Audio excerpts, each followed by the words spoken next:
All right, hello there, thrill seekers. I thought today I would do a little bit of a self-indulgent video. Maybe I'll start a series, Self-Indulgent Fridays. Probably not.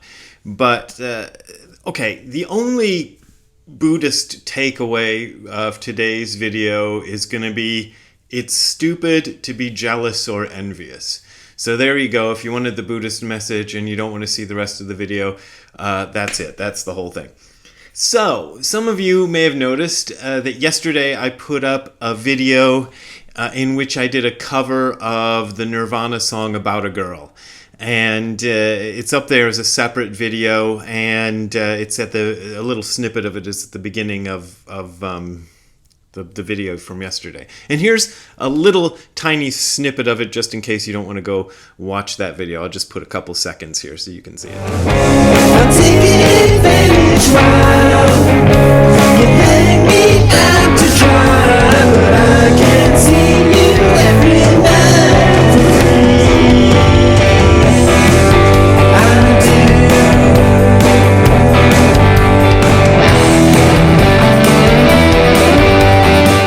Okay, that's the video.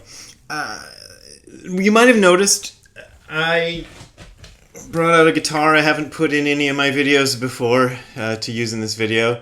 It's this one. It is a Eastwood copy of a Univox High Flyer guitar. And it is very similar to the guitar that Kurt Cobain plays in the video for, oh hell, what's it called? Heart-Shaped Box. That's it, in Heart-Shaped Box. Now, I didn't buy this guitar because Kurt Cobain had one. I bought it probably for the same reason that Kurt Cobain bought his, which is that I'm about the same age as Kurt Cobain would be. He's 2.5 years younger than me. Well, he's forever 27 or whatever because he died, but if he'd lived, he'd be about 2.5 years younger than me. So we're the same generation, and I'll bet you dollars to donuts that just like me, he saw the original versions of these hanging in shops when he was a kid and went, wow, that's cool, because that's what I did.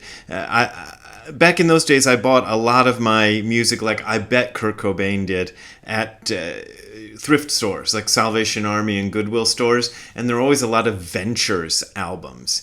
And I loved the Ventures, just sue me, but I really liked the Ventures. And they had a special guitar made for them by Mosrite.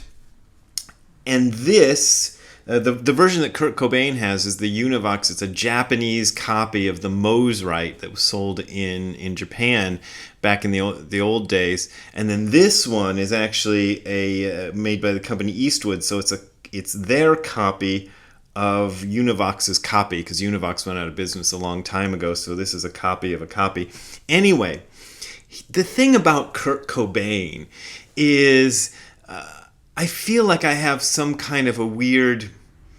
I don't have any relationship directly with Kurt Cobain, although I know people who knew Kurt Cobain. I know at least one guy, especially my friend Tom Aiken, Tom Dark, he usually goes by, who was in a Cleveland punk rock band called The Dark, and he was even interviewed, and his name appears extensively in a sort of oral history of Nirvana's early days. I wish I could remember what the book was called, but because he was around. And we were all around that same circuit. Me, Tom Dark, Kurt Cobain, we were all kind of part of this same milieu. And just to prove it to you, here is the Trouser Press record guide. Let me see. This came out in 1991. So this came out in 1991. And it has an entry for my band, Dementia 13, and an entry for Nirvana in the same book. There's the entry for Dementia 13. You can see how much space they gave Dementia 13. And let's flip on over to Nirvana. And there's how much space they gave Nirvana.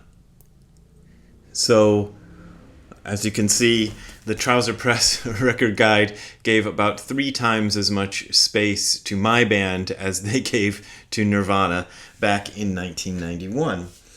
And I also feel like I'm kind of, back in those days, I was almost the same kind of, I wouldn't say I'm as good looking as Kurt Cobain, because he was a really good looking guy, but I'm kind of almost the same physical type as Kurt Cobain. If you look at what I looked like back in them days, well, this isn't 1991, this is probably 1983 or so, but probably looked pretty similar in 1991. Long, sandy blonde hair, kind of white guy, indie rock dude. And about the time that Nirvana was on the rise and becoming the biggest band in the world, that was about the time that I finally just kind of gave up on. I'd been putting out these records as Dementia 13 on an indie label called Midnight Records and trying to sort of make it in showbiz and all that stuff. And about the time that Nirvana was on the rise, this would be 1992 or 93, I just kind of went, this isn't working. I got to do something else. Ended up moving to Japan, and any of you who, probably most people who are watching this video know the rest of the story because you probably read my books. So that's what happened to me. But when Nirvana first started becoming popular, I felt a lot of envy and jealousy and sort of anger, righteous indignation over the fact that they were getting so big when my band had been so, had been passed over. I'll admit these days, qualitatively Nirvana was better. They were a better band. But they were kind of doing the same thing. Dementia 13, among other things, was a band that put out songs that had loud, fuzzy guitars with sing-songy melodies on top of them. Look at all the way that you carry, but wouldn't you just love to be modeled under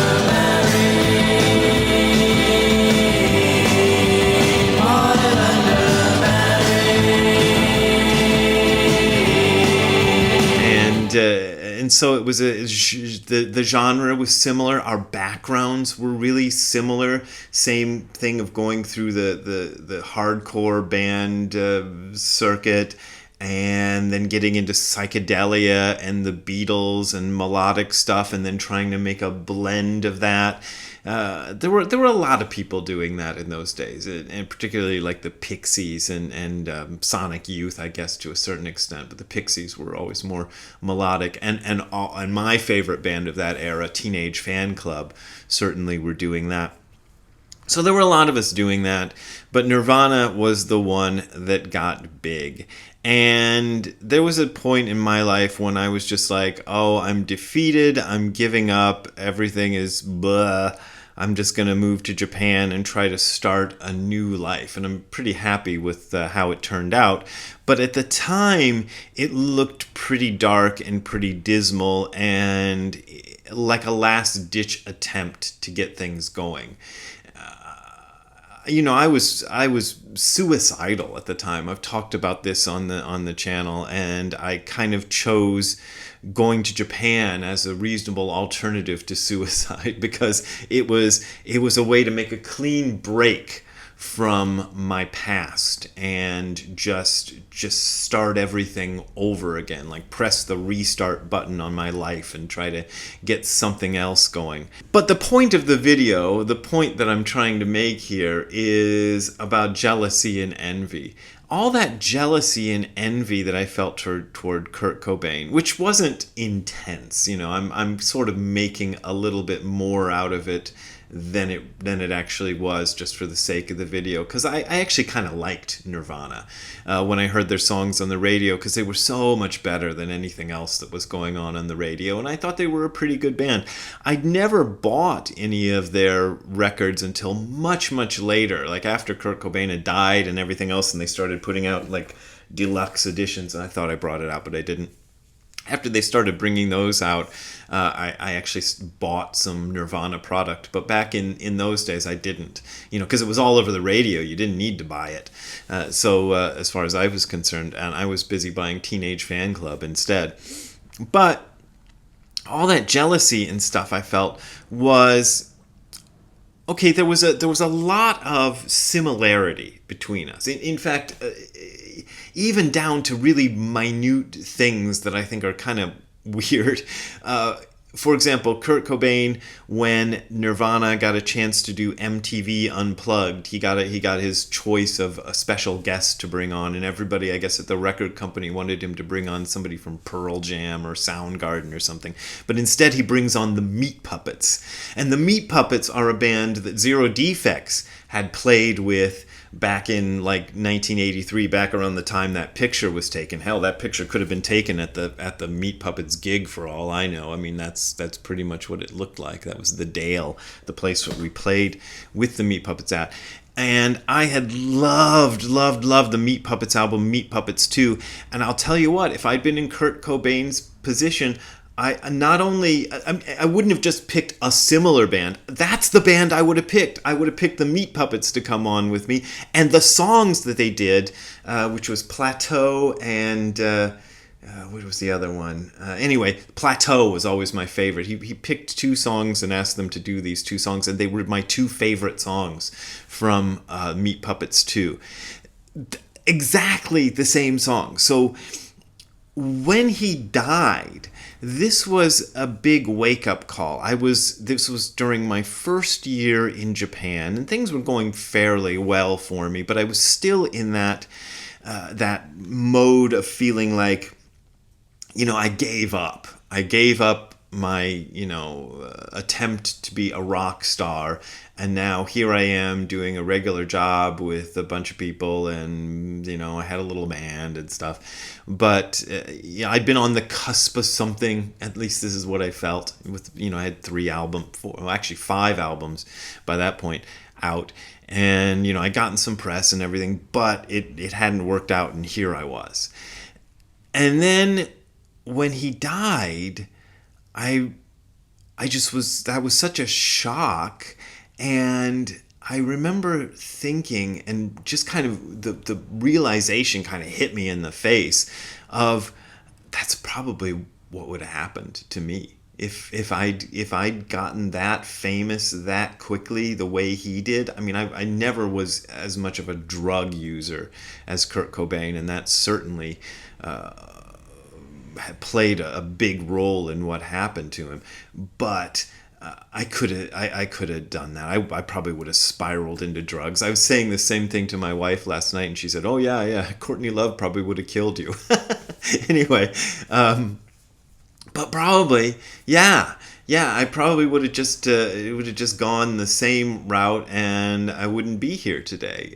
If my dreams had actually come true, those particular dreams, the dreams that I was jealous and envious of somebody else for realizing. The other thing about jealousy is,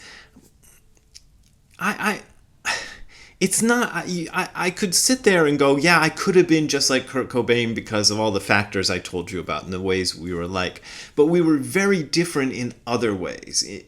In the main way being that Kurt Cobain was much more ambitious, and he was much more willing to put in the kind of hard work it takes to make it as an indie label rock guy. And I just wasn't willing to do that. I was trying to see if I could make a living as a recording artist without having to tour and play shows, which it turns out is impossible.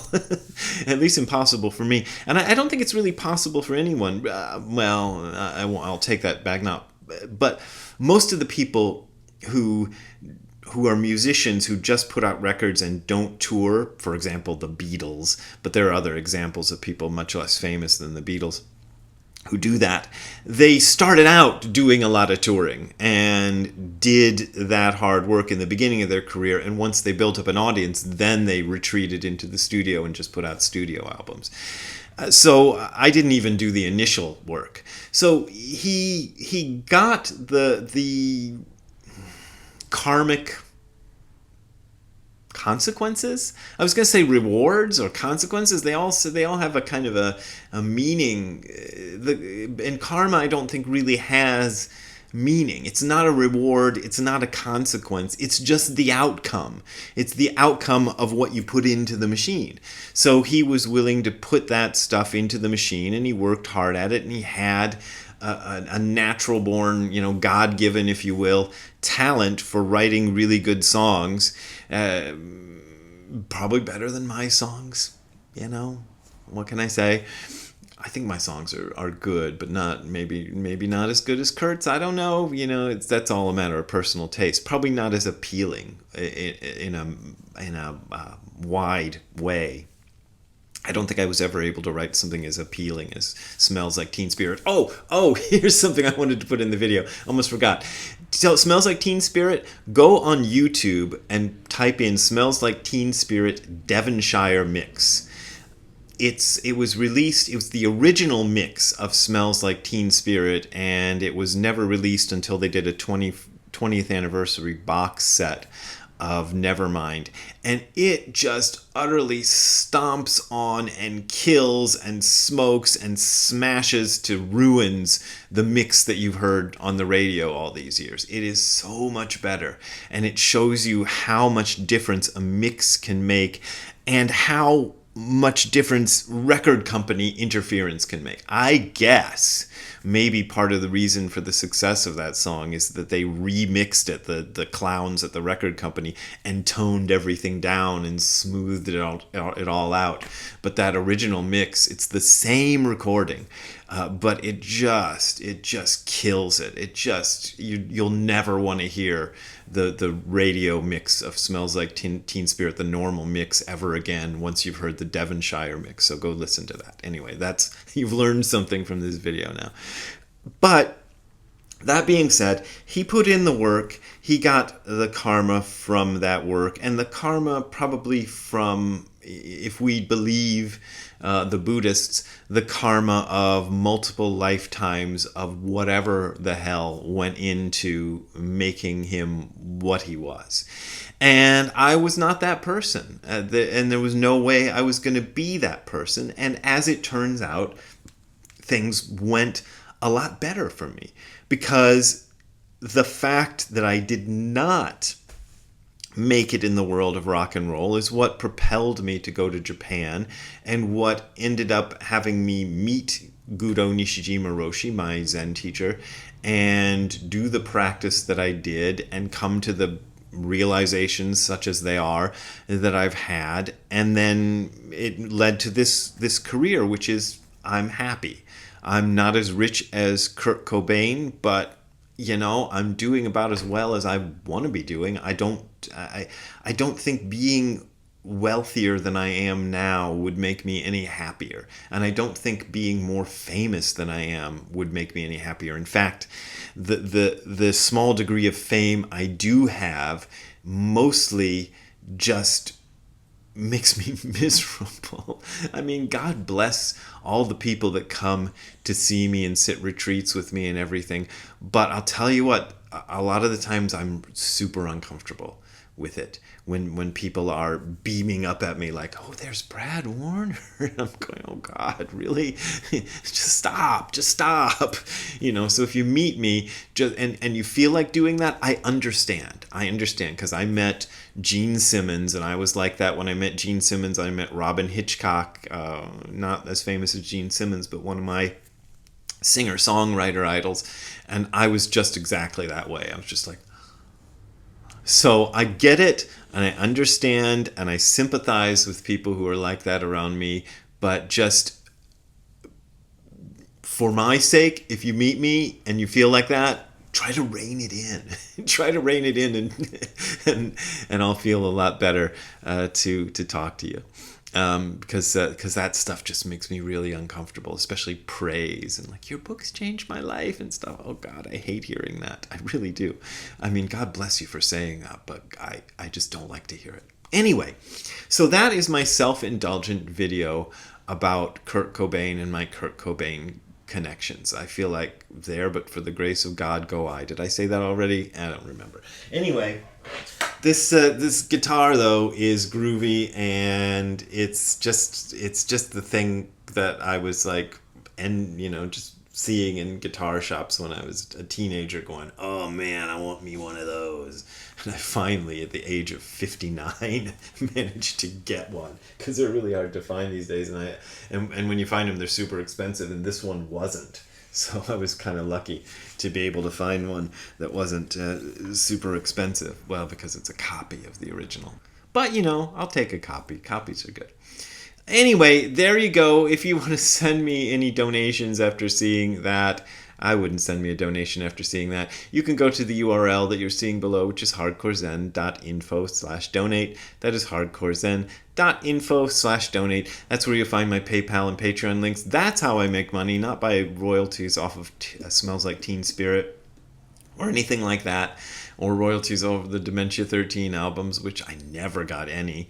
I made $200. That's what I made on Dementia 13 albums, and I spent a lot more than that to make the damn things. So, well, actually, I didn't. The record company fronted me some money, but they never... Anyway, it's a long story. Anyway, that's it. Don't be jealous of anybody because it's stupid. That's my message. And we'll see you next time. Have a good time all the time. And you don't have to donate. That's what I always say if you don't want to. So we'll see you later. Bye. What do you think of Kurt Cobain, Ziggy? You think he was a tortured artist or just a dummy who offed himself? I don't know. I have a lot of sympathy for him. All right, we'll talk to you later, Ziggy. Bye.